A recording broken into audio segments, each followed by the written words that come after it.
sure what's going on. When I was in the bedroom, it seemed quite loud, and it was like, oh, has it started? What's the time now? I think it's about 1 o'clock. Yeah, so that's what it's looking like at the moment. The dogs are playing and we need to get them inside now. Hi there, welcome back to my channel. If you're new here, my name is Melanie and I am spending some time in Jamaica. If you have been following me from the very beginning, you know that my plan is to set up a non-profit health and wellness retreat in Jamaica, and also to set up one in the UK. We settled in quite well and things were falling into place, and I've got some videos of the earlier days, but unfortunately I haven't posted them because of recent events. I felt that this video needed to come first. And it's raining quite heavy, so that's what it is. And oh, what's the time now? I think it's about just after 7. At first it was just some heavy rain, nothing too worrying. The power went out early in the morning and we were ready. We had solar lamps, torches, and we also had a generator. We used to have an almond tree there. Mum wanted it down. I wanted it to stay, and now it's gone down. I kept the kids occupied by playing board games. Then things changed dramatically. It's really bad. It was worse than this. And a lot of the trees have been pulled up as well. So please continue to pray. It's the aftermath as well. So we're now huddled up in the bathroom at the back. Anyway, I better go because it's not safe to be by the window. I just feel bad, like, for people who don't have proper houses. Like, we have a, well, it's supposed to be hurricane-proof house, but we've still got a little bit of water coming through, like someone never fixed my mum's roof properly, so all the water was coming in through some of the bedrooms. And I just think, we're very fortunate, but there's people that are not, and I'm dreading to think what it's going to be like in the aftermath of this. Water was pouring into the bedrooms and I honestly thought that the front door was going to cave in. Look, all of that was, I'm just taking the dogs out. All of that, look at that. The garden my mum had worked on for years had completely been stripped. No more crops. It really just looked like a fire had gone through the place. All of the fruit trees that had been planted were totally gone. She had about 4 huge water tanks. 2 were damaged. 1 we just couldn't find. And the roof lining was completely torn apart. And we later found that the workman had not put down the lining properly. But despite all of these small problems, and they were small compared to what others had gone through, I was just truly grateful that we were alive and well and okay. That's the kitchen shed. The kitchen, isn't it?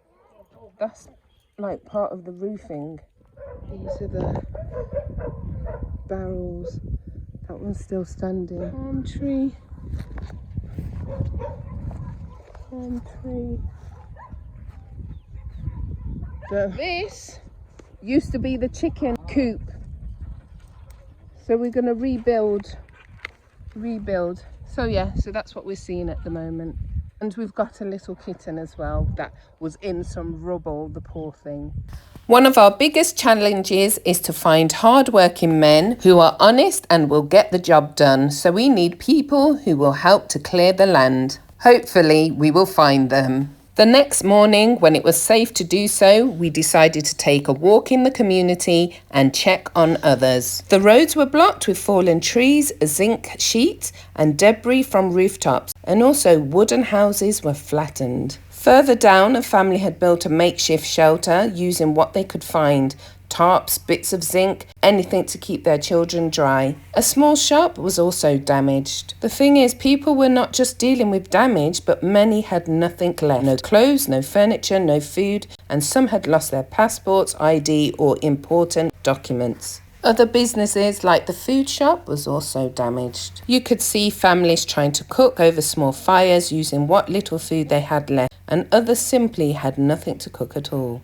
But despite what little people had, if they were cooking food, they still wanted to share. That's the spirit I found in Jamaica. Resilient, loving, and always giving, even when there's nothing left to give. So many fruit trees were damaged, and look at all of the ackee just laying on the ground. People need food, water, clothes, toiletries, items for their children, and they need materials to rebuild and hope to keep going. So many people have lost their lives, their homes, their livelihoods, their businesses, their crops, even the roof over their heads. And the truth is, this devastation isn't something that will be fixed in a matter of months. For some, it's going to take years. So if you can help in any way, please do. Whether it's £1, £10, £100 or even more, whatever's in your heart, it will make a difference. There are nearly 1,000 of you subscribed to my channel, and I'm so thankful for each and every one of you. So surely together we can make an incredible difference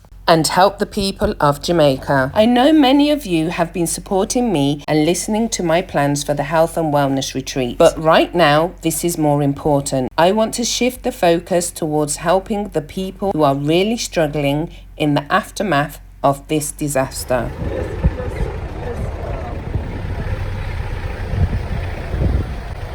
All of this, the hurricane did this. See the water line moving. And if you can't help financially, that's okay. You can still support by sharing this video. Sharing helps it reach more people who might also be able to give. Other ways to support are in the description below. Shops are open on the island, and it's easy to get food and other items that people may need. But some may not have the money to do so. So whatever you can do to support will be truly appreciated. A family member came by with a box of avocados, and he shared what he had, just like many in this community. And my mum made a really nice meal of pasta, lentils, and there was boiled plantain and obviously the avocado. Simple but delicious. Hi everyone, thank you to those who have sent their love, sent their support. It really does mean a lot. People here could do with your help. So whether you want to donate financially, or if you know me personally and want to send barrels, please get in touch. And I really appreciate from the bottom of my heart what all of you are doing. So take care, and I will see you again soon. Bye.